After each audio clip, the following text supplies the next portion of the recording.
श्री गुरुदेव भगवान की जय।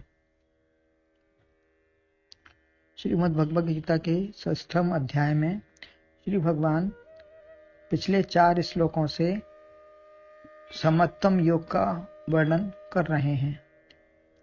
किस तरीके से समत्त भाव व्यवहार में अपने कर्तव्य में सब में आना चाहिए कि हम कहीं भी दूसरा ना देखें। तो समत्त योग का वर्णन चल रहा है। मन, बुद्धि, इंद्रियां, शरीर सब सम रहे, यही समत्त होगा। सम आत्मा है, विषम संसार है। अतः आत्म स्थिति में रहने वाला ही समत्त में रह सकेगा। 32 में आत्मोपमेन, अपना व दूसरों का सुख दुख समान समझे। इस प्रकार सबको श्रद्धा, सेवा, स्नेह, प्रेम देते हुए अच्छी प्रकार से जीवन व्यतीत करें। ऐसा सोचने वाला ही योगी है कि सबको बराबर समझते हुए, सबको श्रद्धा, प्रेम, स्नेह देते हुए अच्छी प्रकार से अपना भी जीवन व्यतीत होगा और दूसरे को भी सुख ही मिलेगा। अर्जुन बड़ी श्रद्धा से सुन रहे हैं क्योंकि अर्जनशील हैं। बताया पिछली बार, सरलता, सौम्यता यह प्रश्नकर्ता का स्वाभाविक गुण होना चाहिए। उनमें सरलता भी है, सौम्यता भी है और जिज्ञासु प्रवृत्ति भी है, तभी उसमें प्रश्न का भाव उठता है। बात समझ में नहीं आई या स्थिति नहीं जमी, तब जो भी प्रश्न संशय रहेगा तो प्रश्न किया। तो अर्जुन प्रश्न करते हैं 33वें श्लोक में। अर्जुन उवाच, योऽयं योगस्त्वया प्रोक्तः साम्येन मधुसूदन, एतस्याहं न पश्यामि चंचलत्वात् स्थितिं स्थिराम्। अर्थात जो साम्य मत से प्राप्त तुमने योग ज्ञान मधुसूदन कहा, मन की चपलता से महा अस्थिर भय दिख रहा।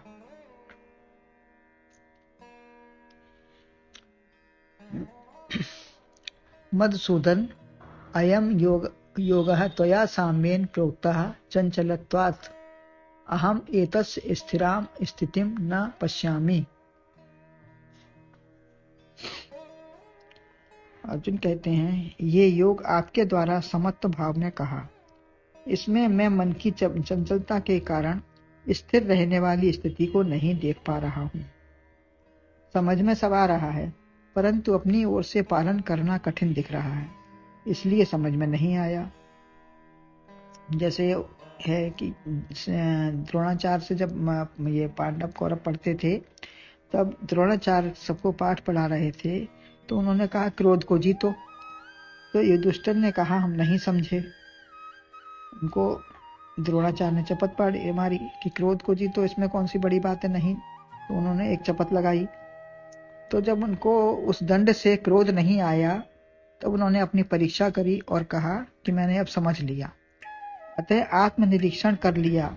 मारने पर, अपशब्द कहने पर या कोई वस्तु अपनी ले ले तो क्रोध ना आए, तभी हमको अपने को जीतना है। अपना परीक्षण हमें स्वयं करना है, किसी के कहने से नहीं। तभी हमको पाठ याद हुआ है। कितना हम समझे और जीवन व्यवहार में इसे उतारा, स्वयं ही जान सकते हैं। मधुसूदन कहा है अर्जुन ने। तो मैंने राग आपने जीत लिया है। भगवान के कान के मैल से मधु कैटब पैदा हुए थे।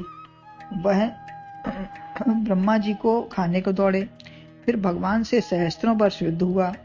जहां से पैदा हैं उसी को मारते खाते हैं। इनसे जीवन भर युद्ध होता है, इन्हें जल्दी नहीं जीत सकते।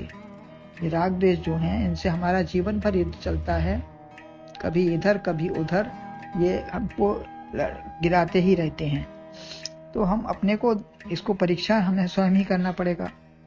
फिर भगवान से जब नहीं युद्ध होता है, इन्हें जल्दी जीत नहीं सकते, फिर भगवान से ही वरदान मांगने को कहा। जब नहीं जीत पा रहे थे तो भगवान से कहा हमसे वरदान मांगो। तो भगवान ने मांगा कि तुम हमारे हाथों से मारे जाओ। तो उन्होंने कहा सूखी भूमि हो जहाँ जल से रिक्त, यानी राग द्वेष से रहित हो, सूखी भूमि में हमको मारो।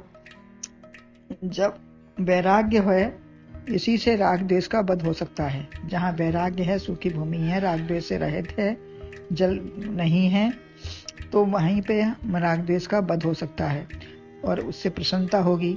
शरणागत भक्त ही इसे मार पाते हैं। जो भगवान की शरणागत आ गए हैं कि भगवान आप ही इसके वध के कर सकते हो, हमारे बस का नहीं है। अन्यथा यह अंतःकरण से पैदा होकर आत्म स्वरूप को ही नष्ट करना चाहते हैं। हमसे पैदा होकर हमारे अंतःकरण से ही पैदा हुए और हमको ही मारना चाहते हैं, आत्म स्वरूप को ही नष्ट करना चाहते हैं। भगवान सबका राग द्वेष मिटाना चाहते हैं, इसके बद में सभी सफल हो, यही भगवान चाहते हैं। अर्जुन कहते हैं कि आपकी तरह हम किसी प्रसंग से भी अद्भुत ना हो। आप कुछ भी करें, छोटे से छोटा या बड़े से बड़ा करते हैं। जैसे गीता प्रवचन किया, सारथी बने, झूठी पत्तलें उठाई, नाचना गाना किया, चोरी किए, आप सदैव निर्विकार रहे। मैं कैसे निर्विकार हूँ? मैं तो हर काम में अपना भाव लगा देता हूँ, तो उसमें निर्विकार नहीं हो पाता। अभी शोक मोह मेरे अंदर आ ही गया था। थोड़ी देर सुनने तक तो मेरी साम्य अवस्था लगती है, परंतु फिर चली जाती है। क्षण इधर क्षण उधर ये हो जाता है हम लोगों के भाव में। समत्व भाव समः सिद्धाव सिद्धौ च कृत्वापि न निबध्यते। तो योग का अर्थ साम्य भाव, यही आत्मा या परमार्थ है। योग का अर्थ है साम्य भाव, यही आत्मा या परमार्थ है। आत्मा सबकी एक जैसी है, छोटी बड़ी, खराब अच्छी, सुंदर विशाल नहीं। जैसे आकाश एक सा है, सर्वत्र विषम नहीं है। आकाश सर्वत्र एक सा है, कहीं उसमें विषमता है ही नहीं। जैसा यहाँ स्थान है वैसा ही दूसरी जगह है, सर्वत्र है। ऐसा संभाव मन का हो। आत्मा का तो बराबर करने की आवश्यकता नहीं है। आत्मा को तो बराबर क्या करेंगे, वो तो है ही सब में है और सब में बराबर है, एक सी है सब में। मन की विषमता से दुखी सुखी या अच्छी बुरी बात लगती है। हमारे मन की ही विषमता है, हमारी वासनाएं हैं, हमारी कामनाएं हैं जो हमका अच्छा बुरा दिखाती हैं। जैसे स्फटिक मणि श्वेत है, परंतु नीचे यदि जपा पुष्प होने से वह लाल दिखती है, वास्तव में वह श्वेत ही है। दर्पण में कैसा भी चित्र दिखे, वहां चित्र अंकित हुआ ही नहीं, केवल प्रतिबिंब मात्र है। न पहले था, न अब है, न आगे रहेगा। तो दर्पण में तो सब चित्र बदलते ही रहेंगे। आत्मा में कुछ बनता बिगड़ता नहीं है। मन के संकल्पों से ही मन पवित्र व दूषित होता है। मन के हारे हार है, मन के जीते जीत, पार ब्रह्म को पाइए मन ही की प्रतीत। यह मन ही हमको नीचे गिरा सकता है और परब्रह्म परमात्मा तक भी पहुंचा सकता है। हम उसे दूर समझते हैं, लेकिन दूर है नहीं। स्थिति स्थिराम, इसकी स्थिति को नहीं जानता। मन हिलाता डुलाता है, इसी में अनेक प्रकार विकार आ जाते हैं। क्रोध, काम, राग, द्वेष, क्रोध, मोह का मैं जानता हूँ विषमता खराब है, भयावह है, परंतु क्या करूं? यह मन चंचल होने के कारण इसकी सदैव स्थिर रहने वाली स्थिति को मैं देख नहीं पाता। नेत्र हैं और अंदर के नेत्र भी हैं, तभी दो सपने दिख पाते हैं। जब अंदर के नेत्र से हम देखते हैं तभी दिख पाते हैं, जिन्हें जानकर ही निवारण करेंगे। शरीर का रोग, यह मन का विकार जानने पर ही उपचार हो सकेगा। शरीर का रोग या मन का विकार हो, जिसको हम जानकर ही उपचार उसका करेंगे, अन्यथा चलता ही रहेगा। आत्मनिरीक्षण करें। संसार से ऊपर उठकर अंतर्मुख वृत्ति करके मन का निरीक्षण करेंगे, तभी पता चलेगा। अनेक प्रसंग आने पर भी मैं चंचल होता हूँ या नहीं, यह जानकर तभी उसे दूर करने का प्रयत्न करेंगे।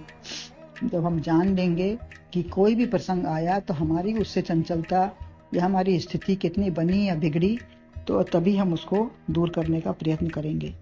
सत्संग से या बार बार अभ्यास करके तभी वह निर्विकार हो पाएगा। मन में ही सुख दुख आता है, यह मन का विकार है। सभी बात दुख में वही सुख में एक ही बात होती है, वही हमको दुख में लगती है, कभी सुख में लगती है। एक ही भाव है, विचार है। जैसे व्यक्ति एक ही होता है, तो एक के लिए वो दुश्मन है, एक के लिए बड़ा प्रेमी है। तो ऐसे ही एक ही बात है, किसी को बड़ी अच्छी लग रही है, किसी को बहुत खराब लगती है। जो बालक कुछ अजगर करहीं, गुरुपित मात बोध मन भरहीं। अपने बालक की शैतानी पर लोग हंसते हैं। या होली अनेक प्रकार से खेलते हैं। रंग है, राग दुख है, न दुख है न सुख है। उससे हमें ना दुख होता ना सुख होता है, समय की बात है, कभी सुख मांगते हैं कभी दुख। जो वस्तु प्रिय है, व्यक्ति से प्रेम है, उसे हम अच्छा समझते हैं। हमारा मन ही सुख दुख पैदा करता है, हमेशा ही बहार है, सुख दुख में मुस्कुराएंगे, हर हाल में हम मस्त रहेंगे। जिसने यह स्थिति अपनी बना ली, उसके लिए हर काल, हर हाल, हर व्यक्ति सुखमय है। अतः मैं अपने मन को कैसे समझाऊं? आगे भी यही मन का प्रश्न है। प्रश्न समझकर ही उत्तर भी भली भांति समझ पाएंगे। तो आगे भी अभी यही प्रश्न है अर्जुन का। तो भगवान उत्तर जब देंगे तो हम प्रश्न पहले समझ लेंगे, तभी उसका उत्तर हमारी समझ में बैठेगा। प्रश्न क्या है और उसको कैसे हल करना है तो भगवान बताएंगे आगे। गुरुदेव भगवान की जय।